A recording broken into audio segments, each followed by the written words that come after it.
സൈന്യത്തിന്റെ ഏറ്റവും മുന്നിലായി നിന്ന സൈനികരിൽ ചിലർക്ക് ചില സംശയങ്ങൾ തോന്നി. ഉത്തരന്റെ തേരാളിയെ കണ്ട് അവർക്ക് ചില സംശയങ്ങൾ തോന്നി. ആ തേരാളിക്ക് അർജുനന്റെ രൂപസാദൃശ്യം ഉള്ളതുപോലെ. അത് സാക്ഷാൽ അർജുനൻ തന്നെയാണോ? അജ്ഞാതവാസം നയിക്കുന്ന അർജുനൻ തിരിച്ചു വന്നിരിക്കുകയാണോ? അങ്ങനെയെങ്കിൽ തങ്ങൾ ആരും തന്നെ അടുത്ത സൂര്യോദയം കാണുകയില്ല, ഉറപ്പാണ് അത്. അവർ അന്യോന്യം ചോദിച്ചു, അർജുനനാണോ ഉത്തരന്റെ തേര് തെളിയിച്ചത്? സാക്ഷാൽ അർജുനനാണോ അത്?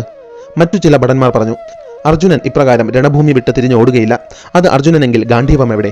അത് അർജുനനെങ്കിൽ ദേവദത്തം എന്ന ശംഖ് എവിടെ? മറ്റൊരു കൂട്ടർ പറഞ്ഞു, അത് അർജുനനാണെങ്കിൽ ഇന്ന് നമ്മുടെ അവസാന ദിനമാണ് എന്ന് ഉറപ്പിച്ചുകൊള്ളുക. അത് അർജുനനാണെങ്കിൽ ഇത് ഒരു തിരിഞ്ഞോട്ടമല്ല എന്ന് മനസ്സിലാക്കിക്കൊള്ളുക. കടൽ ഉള്ളിലേക്ക് വലിയുന്നത് പടുകൂറ്റൻ തിരമാലകളുടെ രൂപത്തിൽ തീരത്തിലേക്ക് ആഞ്ഞടിക്കുവാൻ വേണ്ടിയാണ്. കൗരവപക്ഷത്തെ പൊട്ടിച്ചിരി പതുക്കെ അടങ്ങി. എല്ലാവരും അന്യോന്യം ചോദിച്ചു, ഉത്തരന്റെ തേരാളിയെ നേരെ കണ്ടോ? അതൊരു സ്ത്രീയായിരുന്നുവോ അതോ പുരുഷനോ? കാഴ്ചയിൽ അർജുനനെ പോലെ തോന്നുന്നു.